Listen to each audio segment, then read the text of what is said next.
Halo semuanya, hari ini aku mau membahas soal yang nomor 35.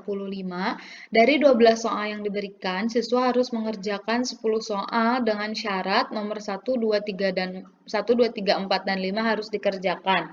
Banyak kemungkinan susunan soal yang dipilih siswa adalah, oke, pertama nih ya, total soalnya itu ada 12 soal di sini, 12 soal harus mengerjakan 10 soal, tapi syaratnya itu adalah nomor 1, 2, 3, 4, dan 5 harus dikerjakan.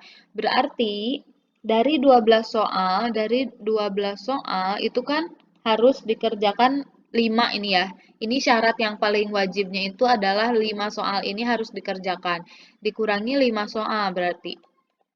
5 soal berarti tinggal 7 soal ya. Ini adalah setelah mengerjakan soal yang wajib, soal yang syaratnya itu, syarat soal yang harus dipilih. Oke, nah berarti 5 lagi itu tuh boleh bebas kan? Nah, ini kan soalnya harus mengerjakan 10 soal. Berarti ini udah dikurangi 5 soal di sini. Berarti dari 7 soal ini kita harus dikurangi lagi 5 soal. 5 soal jadi ada 2 soal lagi ya, 2 soal lagi. Nah, eh 2 soal, nggak usah sih, nggak usah dikurangi 2 soal. Pokoknya dari 7, nah 5 soal itu dari 7 soal ini kan, dari 7 soal ini kita ambil 5 soal lagi untuk memenuhi syarat 10 soal itu. Nggak apa-apa kita kurangi, jadi ada 2 soal yang enggak dikerjakan, ini tidak dikerjakan, kayak gitu. Tidak dikerjakan. Nah, ini pakai apa? Pertama, kita harus tahu dulu macam-macam ataupun ya apa penyelesaian untuk menyelesaikan soal ini gitu kan. Ada permutasi dan kombinasi namanya. Kalau kombinasi itu tidak memperhitungkan atau memperhatikan urutan. Nah, ini tuh cocok banget dipakai buat di kombinasi kayak gini, di soal yang kayak gini maksudnya. Kenapa? Karena kita boleh aja kan ngerjain misalnya nomor 1 dulu, lalu ngerjain nomor 2 dulu, lalu ada orang yang ngerjain nomor paling paling akhir dulu gitu. Itu tuh bener-bener gak apa-apa, asalkan syarat ini terpenuhi gitu ya. Asalkan soal nomor 1, 2, 3, 4, 5 harus dikerjakan, lalu 10 soal gitu ya, dari 12 soal itu harus dikerjakan kayak gitu.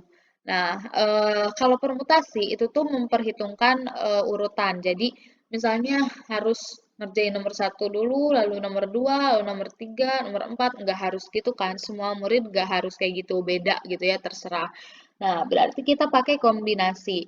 Persamaan untuk kombinasi itu adalah C75 atau NR lah ya, CNR dulu, CNR sama dengan N faktorial per R faktorial N min R faktorial. Nah, kita di sini nggak perlu dari 12 soal, nggak perlu ngerjain dari N-nya itu 12 soal. Kenapa? Karena kita udah tahu 5 soal itu udah wajib dikerjain gitu ya, nggak perlu dipilih lagi. Pokoknya nomor 1, 2, 3, 4, 5 itu udah wajib dikerjain. Berarti N di sini, N itu kan totalnya ya, total datanya itu berarti 7 gitu. Kenapa 7? Karena itu tadi 5 soal itu udah wajib dikerjain. Jadi tinggal nomor 6, 7, 8, 9, 10, 11, 12. Nah, ini adalah susunan soal yang harus dipilih itu ini gitu ya, yang harus dipilih oleh siswa. Karena 5 soal yang tadi itu udah pokoknya itu mah udah wajib dikerjain gitu. Jadi gak perlu dipilih lagi karena itu wajib kayak gitu. Moga-moga dapat dipahami. Lalu R itu adalah apa? HR itu adalah yang harus dipilihnya.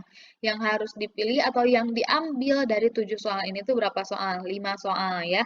Karena kan harus ngerjain 10 soal. 5 soal itu adalah 1, 2, 3, 4, 5. Lalu 5 soal lagi kita ambil dari kombinasi ini. 6, 7, 8, 9, 10, 11, 12. Ini boleh ambil berapa aja, nomor berapa aja, asalkan 5 soal harus dikerjain. Kayak gitu.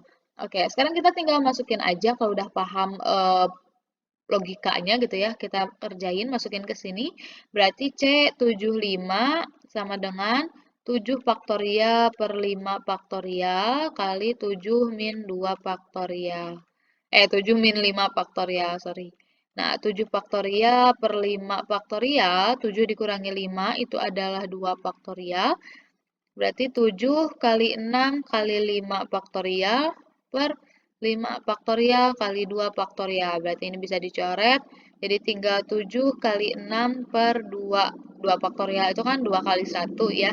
2 dibagi 6 itu 3, berarti 7 kali 3 itu 21. Kayak gitu. Berarti ada 21 cara orang-orang boleh milih dari 6, 7, 8, 9, 10, 11, 12 gitu ya. Soal yang bisa dipilih oleh siswa.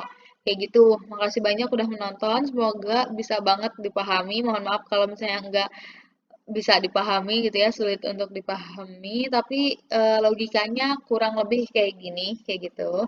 Karena yang sulit mengerjakan soal ini tuh bukan mengerjakan matematikanya, tapi kadang logikanya gitu ya yang sulit itu. Apakah ini harus pakai kombinasi atau permutasi kayak gitu. Pokoknya ingat aja kalau kombinasi itu tidak memperhitungkan urutan, permutasi itu adalah memperhitungkan banget dengan urutannya kayak gitu. Makasih banyak. Ya, sorry kalau nggak dipahami. Makasih udah menonton. Semoga bisa membantu.